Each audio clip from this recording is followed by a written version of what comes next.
웹소설은 웹에 연재되는 소설을 말해요. 종이책이 아니라 인터넷을 통해 연재되는 책을 말하는데 혹시 웹툰은 아시나요? 네. 제가 어릴 때는 만화책이었어요. 웹툰이 없었어요. 그랬는데 이게 만화책이 어느 순간 웹툰으로 이제 바뀌기 시작하더니 웹소설도 마찬가지였어요. 처음에는 이제 종이책으로 출판되던 것들이 어느 순간 웹으로 연재되는 웹소설로 바뀌기 시작한 거예요. 이렇게만 설명하면 더부님들이 근데 난 저게 뭔지 잘 모르겠어 할 것 같아요. 그래서 추가적인 설명을 해보려고 해요. 웹소설에는 특징이 다양하게 많이 있는데 몇 가지를 꼽자면 첫 번째는 스냅컬처. 짧은 시간에 간편하게 되게 쉽게 즐긴다는 의미에서 스냅컬처라는 이제 표현이 들어가거든요. 보통 웹소설은 이제 200편 분량이 있으면 소설책을 읽듯이 쭉 다니는 게 아니라 한 편씩 출근할 때, 내가 퇴근할 때 지하철에서 잠깐 한 편 정도는 금방 읽잖아요. 짧게 즐기는 스냅컬처라는 특징이 있고요. 두 번째로는 트렌드예요. 현실 사회에서 어떤 이슈가 있거나 그러면 그 현실 사회를 배경으로 하는 소설들 같은 경우에는 그 이슈를 되게 빠르게 반영을 해요. 예를 들어서 주인공이 연예계 물에서 소속사 사장님이라고 이제 소설이 그렇게 가정을 한번 해보면은 스님께서 말씀하신 것처럼 학교폭력 이야기가 많이 나오잖아요. 나 이제 저 친구한테 고등학교 시절 학교폭력을 당했다. 이런 에피소드들이 즉각적으로 이제 반영이 돼서 소설로 연재가 되기도 해요. 그래서 이런 트렌드라는 특징이 있고 마지막으로 세 번째는 접근성이에요. 우리 음식을 먹으려면 이제 음식점에 가서 먹어야 되잖아요. 서점에 가야지 책을 살 수 있고. 근데 요즘에 이제 인터넷으로 편하게 다 집에서 하잖아요. 배달 음식도 주문해 먹고 책도 인터넷 서점에서 주문을 하고. 마찬가지예요. 스마트폰을 이제 몇 번 클릭만 하면은 되게 편하게 웹소설을 볼 수가 있어요. 그래서 접근성이 굉장히 쉽다는 것까지가 이 웹소설의 특징이에요. 여기다 조금 더 말을 덧붙이자면은 이제 보통 일반적으로 웹소설은 빠른 전개, 그 다음에 주인공이 노력을 할 경우에 보상이 확실하게 돌아옵니다. 그런 식으로 이제 보는 사람한테 대리만족을 느끼게 해줘요. 그게 사실 웹소설이 가진 가장 본질적인 특징인 것 같고요. 이렇게 웹소설의 특징에 대해서 얘기를 했는데 그러면은 서점에 가서 우리가 보는 책이랑 웹소설은 뭐가 다른 거지? 라는 생각을 할 수도 있을 것 같아요. 이 부분에 대해서 짧게 한번 설명을 해보자면은 우리가 이제 교과서에 나오는 책이나 그런 건 이제 순수문학이라고 하는데 이거는 지향하는 바가 달라요. 순수문학의 경우에는 작가가 얘기하고 싶은 주제의식, 작가의 세계, 던지고 싶은 메시지 같은 내용들이 이제 들어가고요. 예술성이나 문학성을 추구해요. 그런데 웹소설은 그거랑 반대로 사람들이 간편하게, 재밌게, 쉽게 볼 수 있는 것. 대중성과 상업성을 되게 집중을 해요. 그래서 두 가지는 사실 굉장히 다른 종류의 소설들이에요. 예시를 아마 보여드리면은 조금 더 이해가 확실히 될 것 같아요. 그래서 이렇게 특징까지 설명을 들었는데 작품으로 예시를 드는 게 제일 빠르겠죠? 웹소설에는 어떤 장르들이 있냐면요. 첫 번째로 로맨스, 두 번째로 로맨스 판타지, 세 번째로 판타지, 네 번째로 현대 판타지, 다섯 번째로 무협 이렇게 있는데 사실 저 안에서도 장르가 굉장히 갈리고 굉장히 다양한 이야기 유형들이 있어요. 근데 이거를 제가 이렇게 다 말로 하면 더분들이 너무 지루하니까 영상을 통해서 한번 보고 넘어갈게요. 내가 감히 누군 줄 알고 있다는 짓을 다시 만나면 감당할 수 있겠느냐? 백내 개라도 되라면 제가 되겠습니다. 야, 너 일로 와라! 제자 전합시오.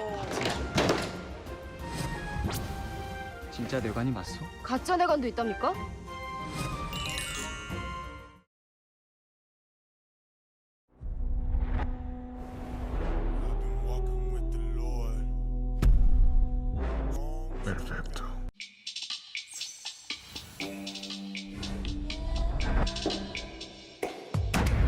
부회장님, 자기 감상 시간 끝났습니다. 이제 일 좀 하시죠. 부회장님, 항상 제 마음속에 품었던 사랑이라는 말 그렇게 쉽게 하지 마.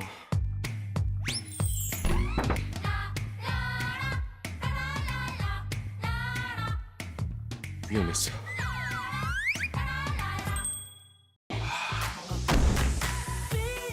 김 비서가 왜 그럴까?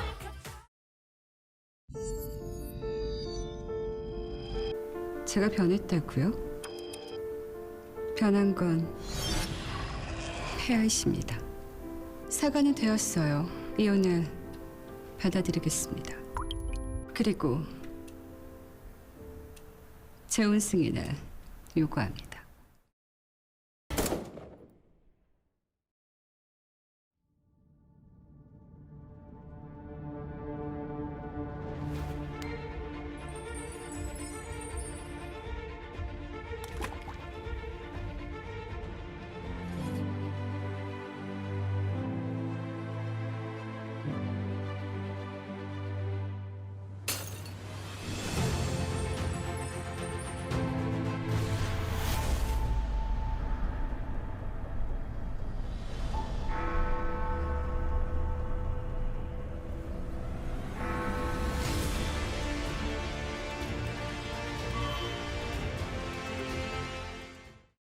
남자 주인공과 여자 주인공의 낭만적인 사랑 이야기가 주된 내용인데요. 이 로맨스 장르에는 일반적으로 사극도 로맨스 장르에 해당이 되고요. 사극 로맨스. 그리고 현대를 배경으로 하는 김비서가 왜 그럴까도 로맨스 장르에 해당이 되고요.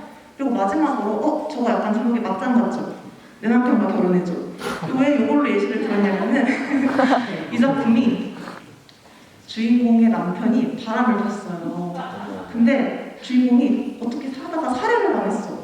눈을 떠보니까 남편이랑 결혼하기 훨씬 전인 10년 전에 과거에서 눈을 뜬 거예요.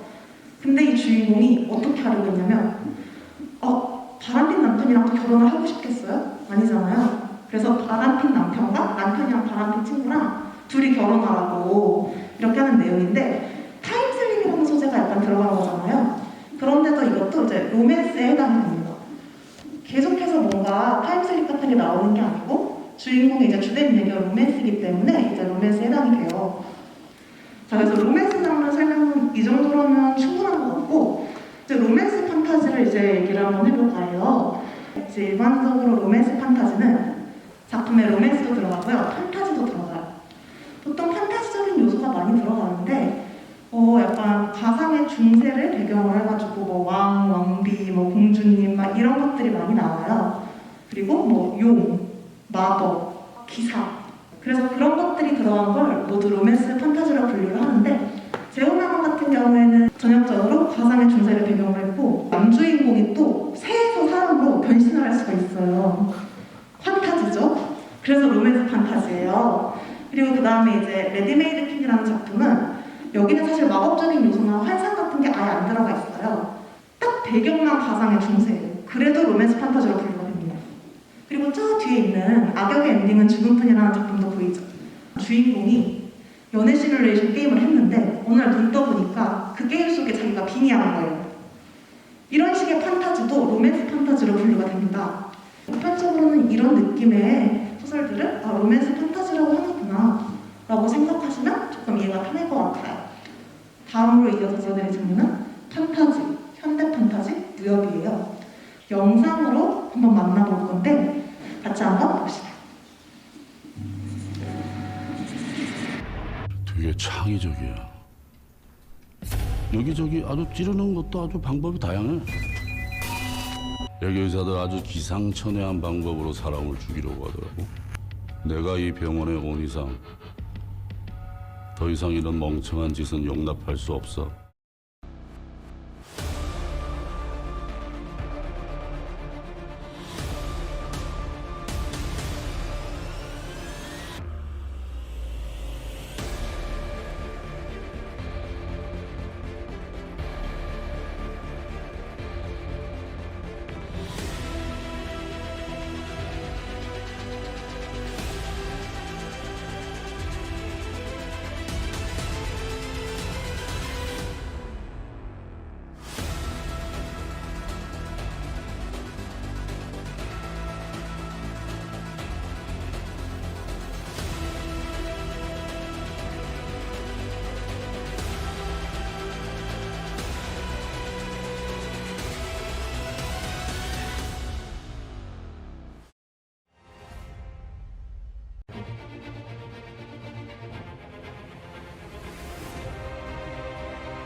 어려운 여정이 될 것입니다.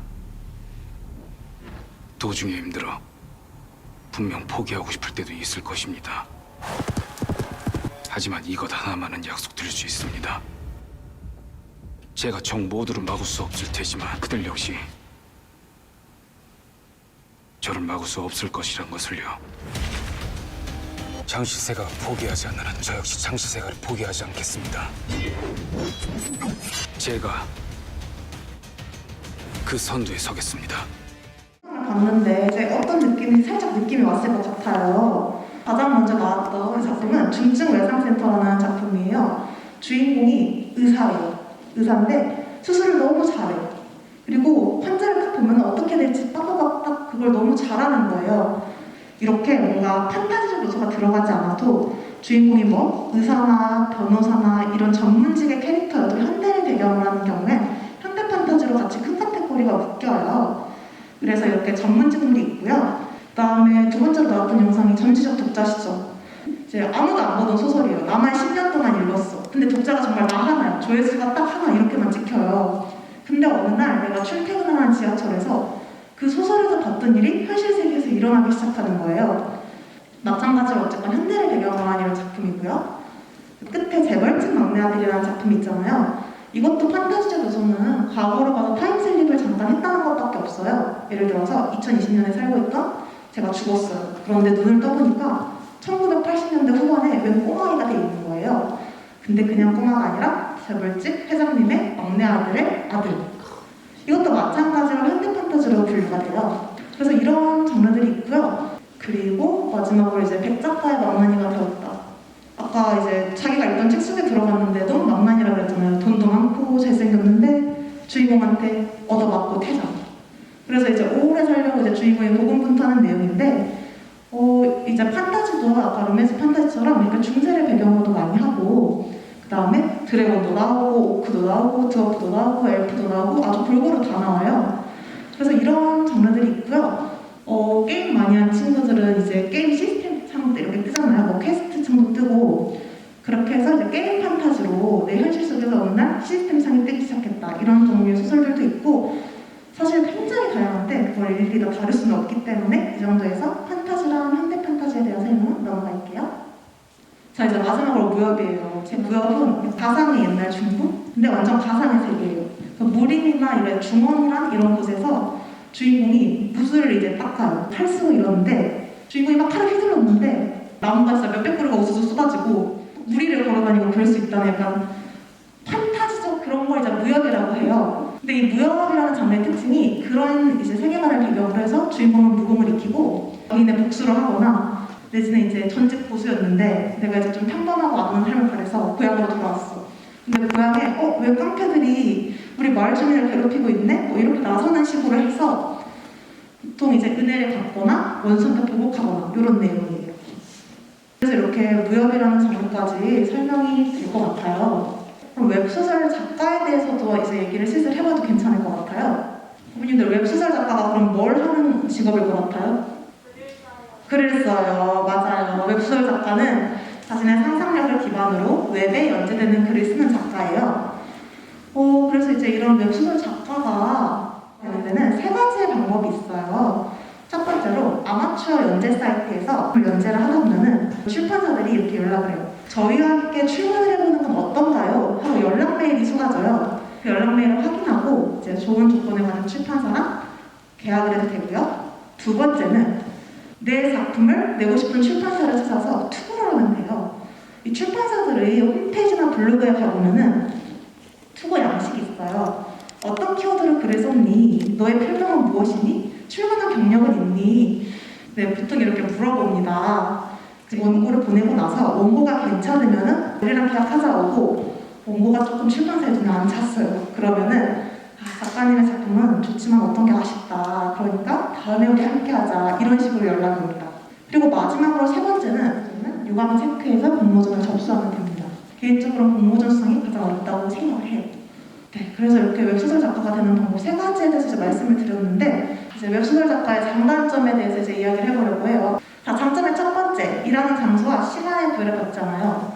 저는 노트북만 있으면 어디서든 일을 할 수가 있는 거예요. 오늘 이제 창문을 열었더니 날씨가 너무 환상적이야. 노트북을 들고 카페에 나가서 햇살 쬐면서 타자 칩니다. 이 시간에 구애를 받지 않는다는 건 제 친구들이 출근을 할 때 저는 이불 속에 있어도 됩니다. 인기는 지하철 안 타도 돼요.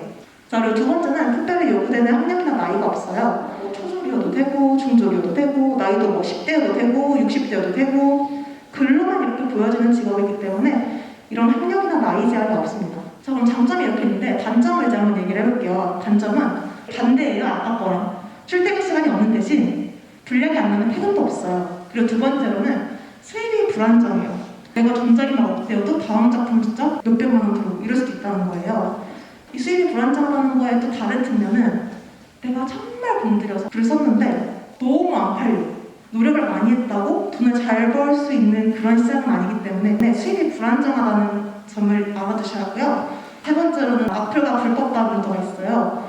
저는 이제 악플을 많이 받아봤습니다. 이것도 뭐 생각하고 쓴 거니 내가 발로 써도 너보다 잘 쓰겠다 이런 것부터 시작해서 이게 이제 인신공격까지 이어지는 악플들이 조금 있어요. 이런 댓글이 10개, 100개가 달려도 악플 하나 있으면 신경 쓰이잖아요. 악플을 볼 때마다 좀 스트레스를 받아야 되는 점이 있고요. 불법 사이트에 내 작품이 올라가 있는데 완결한 지 이제 한 달도 안 됐는데 그런 식인 거예요. 근데 이게 아마 저작권 의식이 없어서 그런 것 같은데 도둑질인 거죠. 그리고 마지막으로 게으름이 있네요. 자, 나는 자기 관리를 너무 완벽하게 잘한다. 아침 7시에 일어나서 운동하고 7시 반에 밥 먹고 막 8시에 학교 가고 이렇게 철저하게 잘한다는 사람 있어요? 손을 아무도 안 드네요. 솔직하네요. 자, 이 게으름이라는 게 뭐냐면 내가 회사에 따박따박 나가서 출근하는 게 아니라 어떤 결과물만 만들어 놓으면 되기 때문에 이게 성실한 사람들은 컨트롤이 되는데 아닌 사람들은 힘들어져요. 네, 이렇게 장단점에 대해서까지 이제 얘기를 했는데 웹소설 작가에 대해서는 충분히 얘기를 한 것 같아요. 네, 여기까지가 제가 준비한 내용이고요. 혹시 저 궁금한 거 있다 하는 부분이 있나요? 선생님 필명은 안 읽으셨겠죠? 저의 필명은요, 탑시크릿이요. 부모님이거든요. 선생님은 어떤 장르의 글을 쓰시나요? 저는 되게 다양하게 쓰는데요. 일단 출간 계약된 작품들 기준으로 봤을 때는 로맨스 판타지랑 판타지 두 가지가 씁니다. 혹시 아까 예시로 들려주셨던 것 중에 네. 선생님의 작품도 있을까요? 제가 말씀을 안 드렸나 본데 예시로 나온 작품들이 굉장히 히트친 작품들이에요. 저 작품들이. 그래서 저는 아직 하고 있습니다. 질문 더 없으신가요? 네, 선생님이네요. 네, 질문해 주세요. 평생 웹소설 작가만 하실 건지 궁금합니다. 웹소설 작가만 할 거냐고요? 웹소설 작가라는 직업으로 평생을 살긴 할 건데 직업 더 가지면 재밌을 것 같아서 공부를 하든지 좀 더 새로운 길을 알아보든지 해서 경험을 하려고요. 선생님들이 질문이 많네요. 네, 페이스. 작가로서 목표가 뭐예요? 작가로서 제 목표요? 작가로서 제 목표는 제가 아까 광고 보여드렸잖아요. 광고 보여주는 작품이 진짜로 잘 나가는 작품들이에요. 매출이 진짜 어마무시한 작품들인데 제 작품이 그렇게 잘 나가서 광고 그렇게 찍어줬으면 좋겠어요. 제 꿈입니다. 부모님이 반대 많이 하셨을 텐데요. 네, 어떻게 부모님을 설득했나? 왜냐면 우리 어머님들이 지금은 이렇게 말 안 하지만 개인적으로 저랑 상담하거나 고민 이야기할 때 본인이 꾸고 싶은 꿈이 있고 본인이 하고 싶은 게 있어요. 근데 내가 하고 싶은 거를 그냥 할 수 있는 나이가 아직 미성년자이다 보니 부모님의 입김이 많이 들어간단 말이에요.